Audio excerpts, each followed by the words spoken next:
This video was made possible by Squarespace, the all-in-one platform that makes it fast and easy to create your own professional website, portfolio, and online store. For a free trial and 10% off, go to squarespace.com and use the offer code MSTech at checkout. So it's about that time again for me to do another setup tour. Now, not only has my setup behind me changed quite a bit, but a lot of you have been asking for it, and I just reached 10,000 subscribers, which is a huge milestone, so I thought this would be a good way to say thank you, in addition to some giveaways that will be launching later this month, so stay tuned for those. In addition, if you have any questions about my channel or where it's going or anything, go ahead and leave them in the comments below on this video. I will be down there answering questions for probably a few weeks, so I'll be sure to answer any questions that you post down there. Now, without any further ado, let's go take a look at the setup that I use to record, edit, and upload the videos and game a little bit right behind me.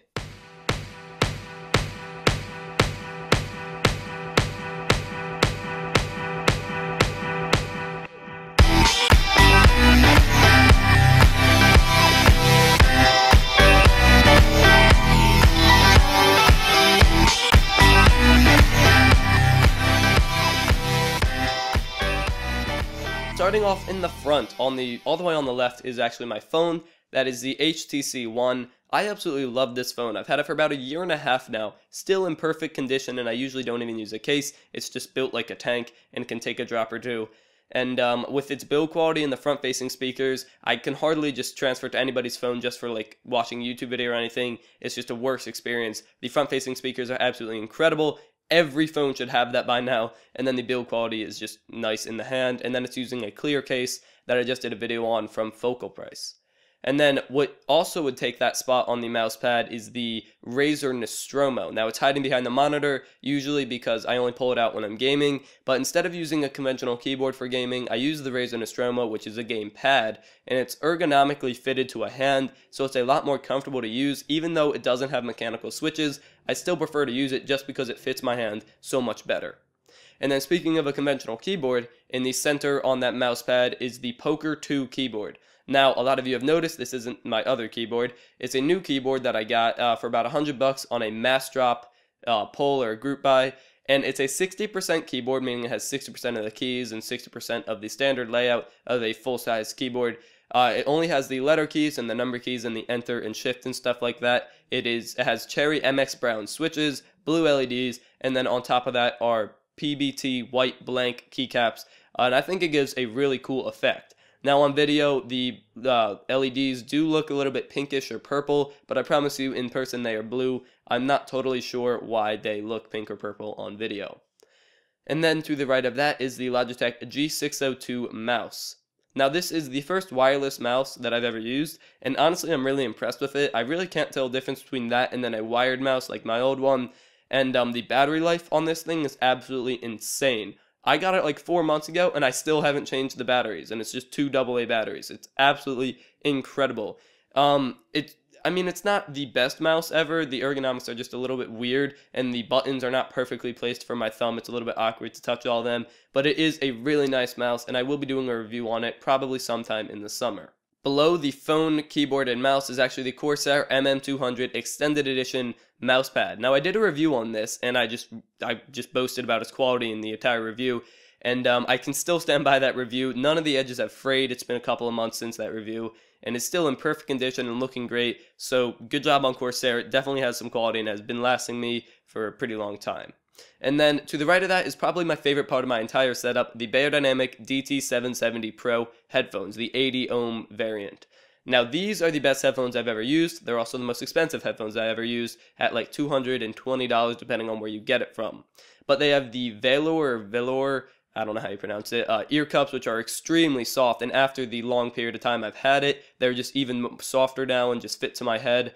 And I did review them a really long time ago when my channel was just starting off, and I'll be honest, that review is not very good, so I'll be revisiting that and doing another review, hopefully a little bit higher quality, in the summer again because I'll have more time. And then on the computer to the right, I'm not going to talk about the computer that much because I have done a video on it somewhat recently in my last setup tour, and I will be changing it pretty soon, so I'll do a video on it when it changes. In the future, in the summer, I might be building a new one or just changing it around and upgrading it. But on top of it are the Logitech G930 gaming headset. I switched to that for a while just to give it a good test so I can do a better review of it when I get the time, but I honestly couldn't stand it. It's just not as comfortable as the DT770s, and that probably sounds spoiled of me because I've been able to use the DT770s for so long, but I mean, they're just so much more comfortable. But the Logitech G930s are wireless, and that is a huge plus for them, but I'll talk more about that kind of stuff in the review. And then there's my camera battery charger, and then back on the desk is the Editor's Keys SL150. Now this microphone is a studio grade microphone on a desk stand with a shock mount that is included in the package with the SL150, and I honestly like it better than the Blue Yeti. I like its aesthetic better than the Blue Yeti, I like its sound better than the Blue Yeti, and honestly I think it is a better choice than the Blue Yeti if you have the about $110 price point. Now behind that and behind the monitor is actually the Theo E10 desk amp and DAC. Now what a DAC is it's a digital analog converter or digital audio converter, one of those two.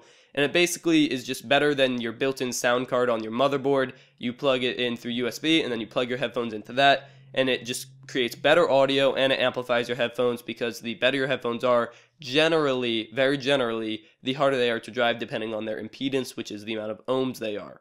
That amp is actually sitting on the Western Digital Passport. It's a 1TB backup drive that I use to store my videos on.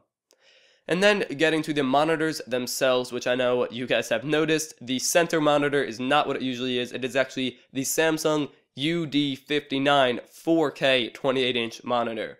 So I've been able to use this for a couple of weeks now. I did purchase it permanently. It is now mine. It was about $600.